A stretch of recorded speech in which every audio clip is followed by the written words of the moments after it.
Find out more about the link between some common viruses and cancer next on Connecting Our Community.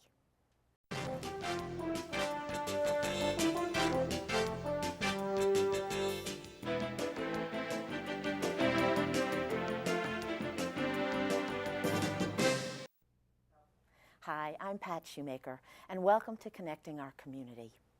Too few people understand the link between viruses and cancer. In fact, when it comes to the human papillomavirus, or HPV, which is known to cause 6 different kinds of cancers, more than half of adults are not aware that it's a highly preventable virus and it can lead to cancer if untreated.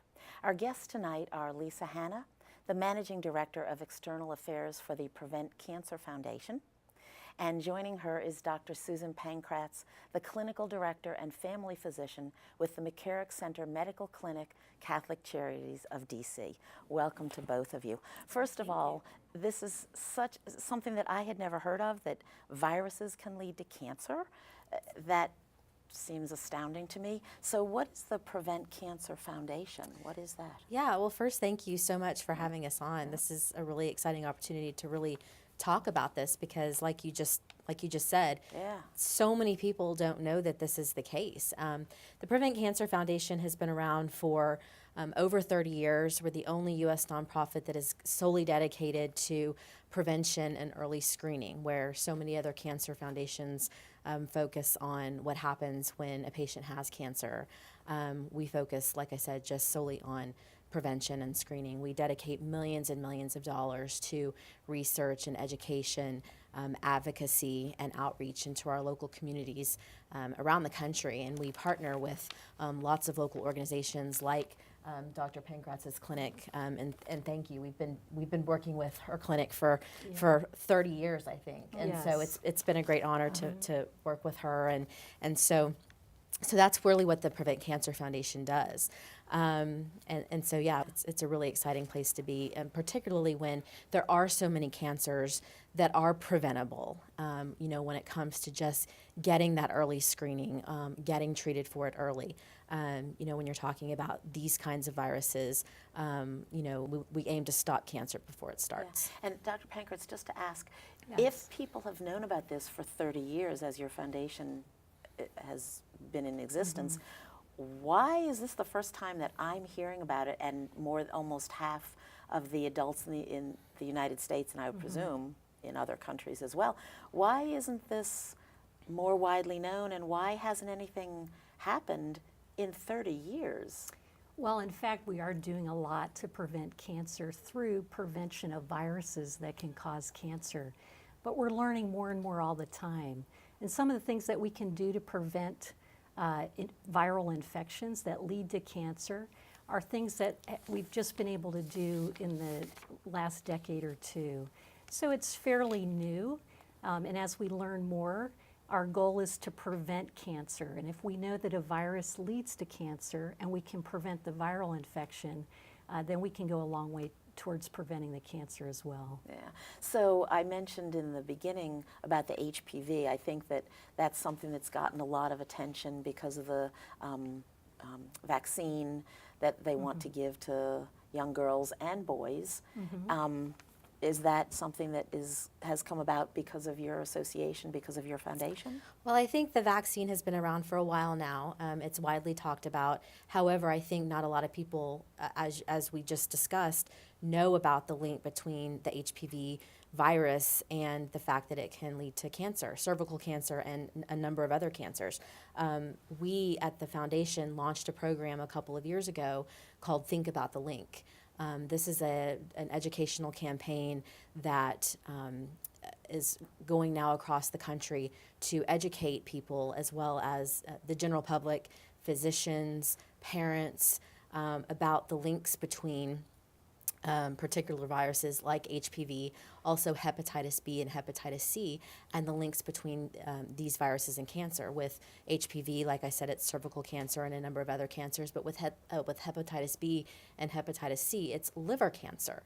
And so not a lot of people know this. And so this is a campaign that we are dedicated to making sure people, across the country are aware of not just the links between cancer, but the fact that they can get immunized, the fact that screening can, really lower the rates of not the virus itself, but the cancer outcomes. So we're really dedicated to this program and are excited to launch it. Yeah, Think About the Link is a great slogan. It's easy, it's catchy. I would imagine you're doing things with the younger generations as well as older generations, or are you targeting one specific age group? Well, with hepatitis B and hepatitis C, and I'm sure Dr. Pankratz can talk about this as well, that's really a baby boomer population. As also we're talking about a lot of different populations like the African American, Asian American, Hispanic American populations that are of higher risk of contracting hepatitis B and hepatitis C.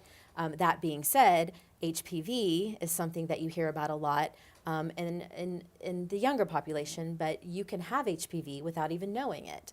And so we want to spread the word about HPV because we want to start vaccinating at the 11 and 12-year-old age, which is why it's so important. We want to educate doctors because what we're finding is that not a lot of doctors are recommending this vaccine to parents when they bring their children in to, at the time when it's time to start vaccinating. And not a lot of parents think to ask about it. And there is a little bit of stigma around it. And I'm sure Dr. Pankratz can talk about that a little even more. Yeah, and that is exactly what I was going to say, that I think when people think of the HPV virus, it's thought of in a sexual context, sexual activity. Is that correct? That has given it the stigma? Yes. Well, first of all, what is HPV? HPV stands for human papillomavirus, causes papillomas in the skin. Papillomas are commonly known as warts. And it's really a group of viruses. There's over 150 different types of HPV that have been identified. And they're passed by skin-to-skin contact. Of the 150, over 40 we know to be viruses that can be passed through sexual contact. And of those, there's at least a dozen that have been identified as viruses that can cause infections that lead to cancer. And so it's quite important to be able to prevent those infections that if we can. And so these vaccines have been developed. People who are vaccinated then, there's a high percentage of efficacy in that these folks then will not get the HPV infection. But the vaccine is not effective once someone's infected. And that's why as medical providers, we like to give it at age 11 or 12. There's a couple of reasons for that. One is we want to give it before it's likely that the patient is sexually active. And this doesn't mean they're going to be sexually active in their teens. And in fact, giving the vaccination has not been shown to increase sexual activity in teenagers because they think they're safe. But in fact, it will protect them as adults. As they have long-time life partners and throughout their lives. So that's one reason why we want to give it early. The second reason is that the vaccine is more effective when we give it early. There's a greater immune response. And in fact, we only recommend it for women up until age 26 and men up until age 21 because frankly, the vaccine is just not as effective as people get older. So if a child, a girl or boy, at this point is 11 years old, gets the vaccine tomorrow, has there been enough time since the vaccine was founded or discovered or whatever to know whether at age 50 it wears out or if it lasts for 75 years, or has there been enough to know whether it's a one-time through your whole lifetime? Yeah, actually not. It hasn't been around long enough to know that. But we can track immune response up through the teen years and the patient in their 20s and into their 30s. In fact, we have screening tests as well, and this leads us to the question of screening. Vaccines are for prevention, but once someone is infected, we'd like to be able to identify those people. So cells that the HPV infects that can lead to cancer, we can remove those cells or we can destroy those cells. but we can't treat the HPV infection with any kind of medications. Having said that, most people who get HPV infection clear it on their own with a healthy immune system. And in fact, we don't screen for HPV until a woman is 30 years old.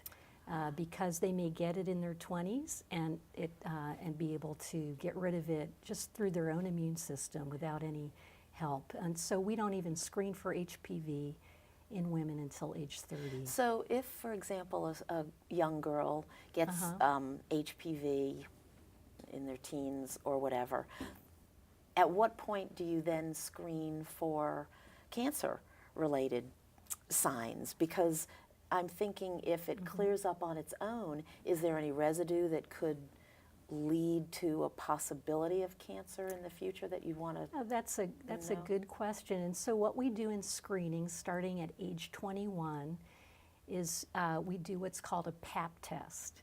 A Pap test is an exam of the cells at the opening of the cervix that leads to the uterus.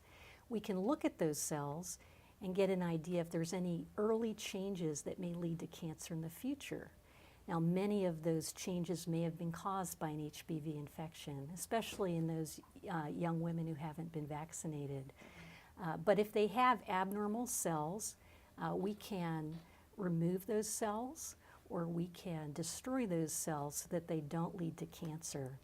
Now, they may have had an HPV infection, but that infection might clear in a year or two without any further treatment. And how would you treat a young man given the same? So we don't screen young men for HPV, and in fact in medicine we just do screening when there's something we can do about the results. In women, we can screen for cervical cancer, and if there are HPV infected cells that are precancerous, we can treat those. We refer women for a procedure called a colposcopy, and in that procedure we can take biopsies, we can get a look at cells that might have early changes of cancer, and we can remove those cells or treat them. We have to take a break, but please stay with us. Come back. There's so much more to talk about. This is just such an important topic. Please don't go away. Come back right after the break.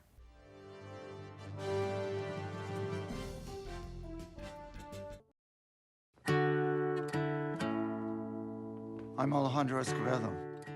Music has always been my life, but that was almost taken away from me by hepatitis C. Thankfully, I received treatment and stopped cancer before it started. Yes, cancer. Most people don't know there's a link between certain viruses and cancer. I didn't know, but I do now, and so should you.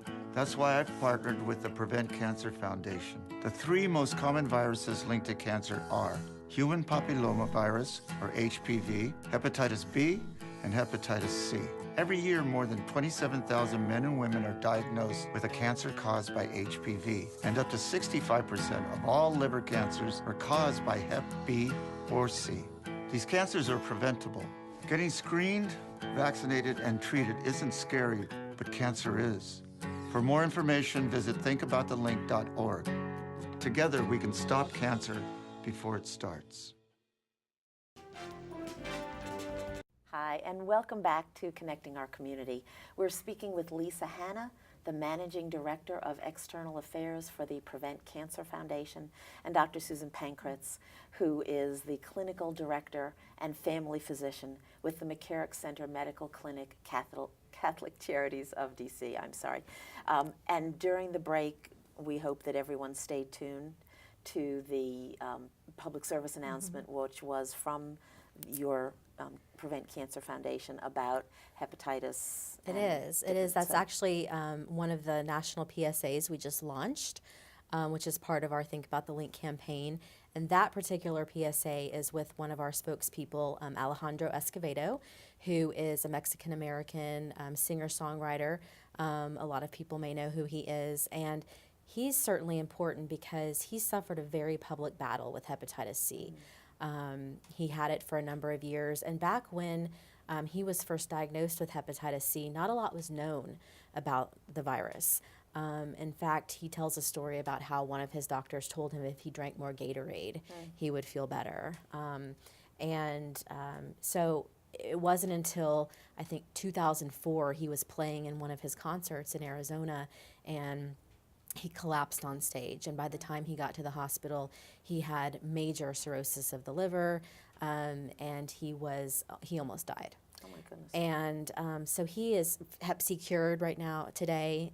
We do have a cure for hepatitis C, and he is well on the way to, he is doing amazingly well, and is very excited to work with our campaign to spread the word about hepatitis C and Think About the Link. That being said, going back to Think About the Link, for those that weren't here with us earlier, this is a national campaign that we're running through the Prevent Cancer Foundation to make people aware and to educate people about the links between these viruses and cancer, specifically hepatitis C, hepatitis B, and HPV, which we had talked about a lot earlier. And just to give you an idea of how few people realize and how few people know about these links, we did a poll before we launched this campaign, and 73% of adults were not aware or are not aware that hepatitis C treatment can reduce the risk of liver cancer. And so 75% of the population not knowing that is a big deal in our opinion. Let's say that again. 73% of adults are not aware that hepatitis C treatment can reduce the risk of liver cancer. So if you get treated for Hep C, your risks of cancer go way down. Yeah, absolutely. Absolutely. It's And not amazing. only cancer, but hepatitis C can cause liver cirrhosis and liver failure for patients that don't even develop cancer. Yeah. So it's a very risky Yeah, infection. it's just amazing to me what the human body does and doesn't do. You would think a virus, okay, a virus, what is that going to do? Get it treated, don't get it treated, whatever.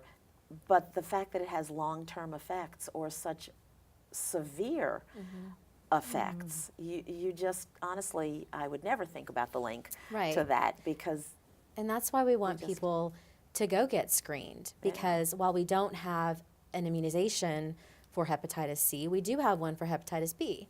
And so, if you're in that population, if you're in that baby boomer group, if you're in that high risk category that we talked about earlier, African Americans, Hispanic Americans, Asian Americans, and the baby boomer population altogether, you really just need to say, maybe I should go get screened for this, because it's not worth risking it. I mean, and that's why we want people to know there is this link, and if you have it, if for particularly hepatitis C, you can get treated for it, and so there are options out there. yeah. And Dr. Pankhurst, what would cause someone who thinks, well, I'm healthy, what would Yes. cause me, for example, not that I think I'm healthy, but to go to the doctor and say, I want to be screened for this, this, and this? And what is the screening that would be done at that point? Well, the challenge with hepatitis C, which is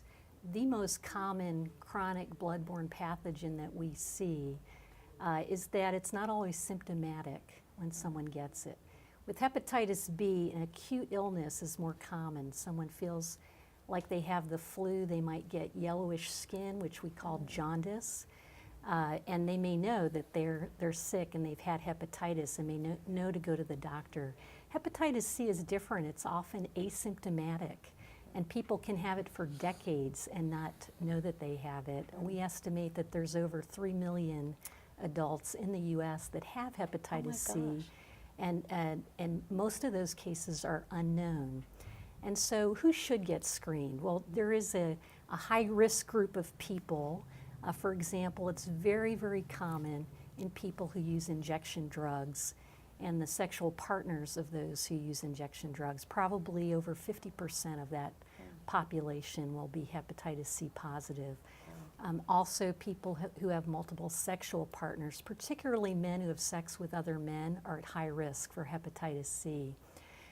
But there's another whole group that we're recommending screening for, and that is anyone who was born between the years of 1945 and 1965. We didn't start screening our blood supply until 1992. So anyone who had a blood transfusion or blood exposure before that time would be at risk for hepatitis C. They may have been exposed through blood or sexual contact and never known it. So we're recommending that any adult who, the baby boomer population, who's been born between 1945 and 1965, go to their doctor and ask for a screening test for hepatitis C. It's a simple blood test. And if we can detect it, then we can treat it with good antiviral therapy. And if I go to my doctor, which I'll have to do now because I am a baby boomer, so I got to get out of here. But if I go to my doctor now and say, I want to be screened for hepatitis C, hepatitis B, whatever, what is the likely reaction from my doctor? Will my doctor say, why, absolutely, we will do that and insurance will pay for it? Or will my doctor say, if you have no symptoms and no reason for this, we can't do it? Well, that's a good question. We can't screen everybody for everything. And so we have what's called the U.S. Preventive Services Task Force that looks at these different infections and risks of disease, and they make recommendations that they continually update. So for example, the last recommendations for hepatitis B were way back in 2004. And they made a determination that it didn't make sense to do screening for adults that didn't have symptoms. But in 2014, new recommendations came out because we had new treatment for hepatitis B. And so they determined that if you're high risk for hepatitis B in certain high-risk groups, then you should be screened. And I would add one of the highest risk groups are immigrants to our country from high prevalence areas, especially Central and Southeast Asia, China, and Sub-Saharan Africa. That's by far the largest group of chronic Hep B in this country. But with Hep C, the new recommendations from the U.S. Preventive Services Task Force directed to medical providers is to screen all high-risk groups and all adults between the age of 19, who were born between 1945 and 1965. So that is a recommendation, and insurances should pay for that. Yeah. And Lisa, the Prevent Cancer Foundation does amazing work spreading the word, spreading the news, hopefully helping people think about the link to so that's part of our cancer. campaign. When we go out and do our grassroots events and our education events, we usually do a screening event along with that. And so throughout the last couple of years on the campaign trail, if you will, as we're out in the communities educating people about the links between viruses and cancer, we've done dozens of screening events that people turn up and we're able to screen them for Hep B and Hep C. And it really has been amazing. You can see you can see it at work. And just the idea of getting the word out to go to your doctor to get this test. It's a simple blood test, the same as any other blood test.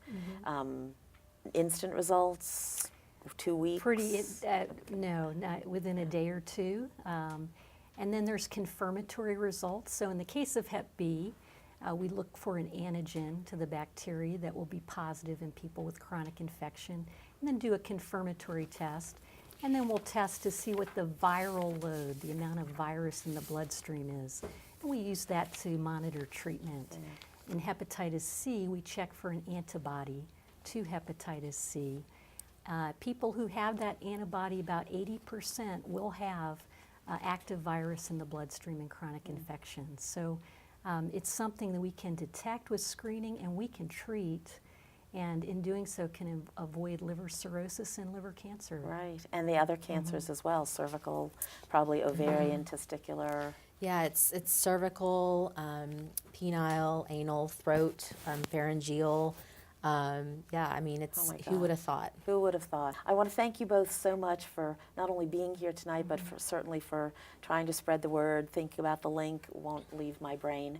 It's a great slogan, a great campaign. Please, everyone in high-risk groups, go to your doctor. For more information, you can go to the Prevent Cancer Foundation website, their campaign website, thinkaboutthelink.org. You Can't forget that. There is a network of clinics in Montgomery County that provides primary and preventive care to low-income uninsured county residents age 18 and older. So to find a clinic near you, go to the primarycarecoalition.org website. For non-emergency help information in Montgomery County about the Montgomery Cares clinics, you can call 311. Uninsured patients can also contact the McCarrick Center Medical Clinic Catholic Charities of DC at 301-434-8985. And we'll be posting all of this information on the Connecting Our Community blog on the mymcmedia.org website.